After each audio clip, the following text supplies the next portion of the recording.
se retrouve pour le 6e épisode de la fabrication de la 8D Café Racer. On va découvrir ensemble comment j'ai fabriqué le bras oscillant et le système de fixation arrière de la boîte de vitesse et du moteur. J'ai conservé les attaches d'origine, mais comme je dois l'élargir de 25 mm côté gauche, je vais les découper toutes les deux et créer un nouveau système complètement original qui permettra de laisser le bras oscillant directement fixé sur le cadre et de laisser le moteur sur ses cylindres blocs d'origine. Mon bras oscillant est constitué de deux tubes de 47 mm mis l'un sur l'autre et cintrés et soudés ensemble. Maintenant, il va falloir concevoir la fixation au cadre direct.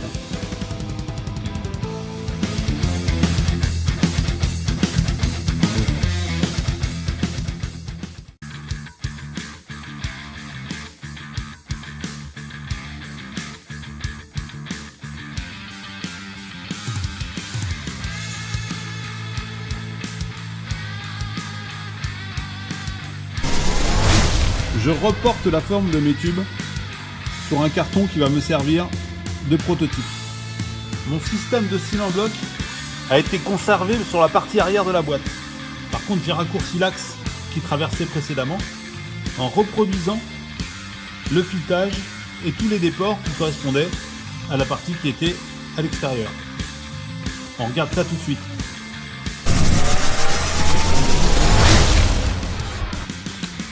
Voilà mon axe de boîte de vitesse, l'axe arrière qui supporte les cylindres blocs d'origine, les cylindres blocs d'origine qui sont là,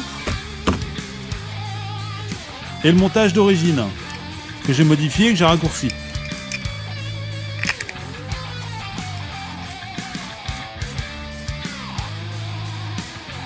Les deux supports de cylindres blocs que j'ai fabriqués avec le tour et que j'ai soudé.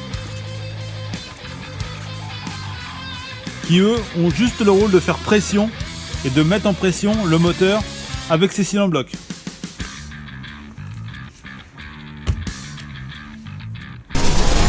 Mon ébauche de bras oscillant sur lequel j'ai déjà soudé deux supports latéraux qui vont me permettre de fixer les supports de roulement. Ensuite, les supports de roulement que je vais souder sur mon bras oscillant qui ont été fabriqués autour par Patrick Culas à Saint-Brieuc. Une fois positionné, j'aurais plus qu'à les souder sur les deux supports.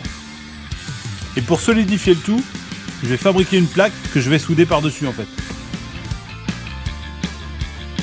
Je vais fabriquer une plaque qui va relier tous les éléments, qui va solidifier l'ensemble et qui va me permettre de bien fixer toutes les pièces et de ne pas avoir de jeu. Ensuite, je pourrai installer mon roulement à l'intérieur de cette pièce avec son axe qui viendra au milieu.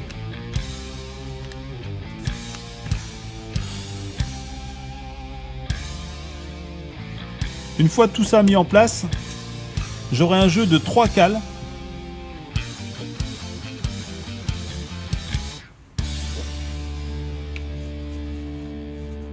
avec, pour la première cale qui sera fixée au bas du cadre d'origine, la deuxième cale qui sera fixée au haut du cadre de la poutre en arc de cercle que j'ai fabriqué, et la troisième cale qui servira de bouchon sur lequel je vais fixer cet axe et qui permettra au serrage de tout mettre en pression.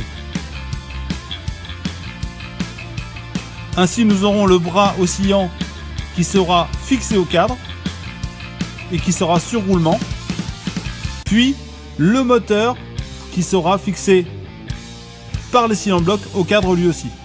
Donc on garde la fixation sur le cylindre bloc du moteur, mais au lieu d'avoir un bras oscillant qui est fixé sur les cylindres blocs et qui lui donne une flexibilité, on aura un bras qui sera sur deux roulements et qui n'aura aucune flexibilité. Donc une meilleure tenue de route.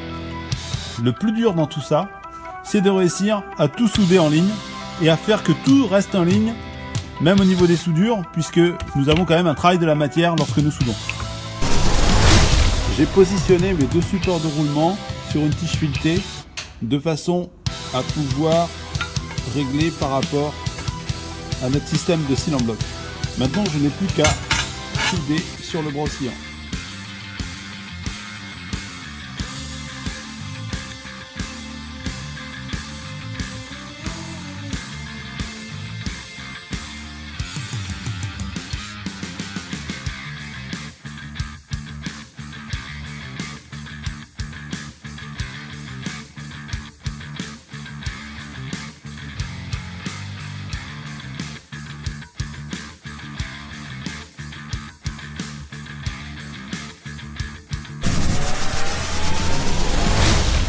Prochainement, dans l'épisode numéro 7, je vais relier l'ensemble des 3 cales au cadre en créant des pièces métalliques très originales et très design pour affirmer l'état d'esprit de cette fabuleuse machine.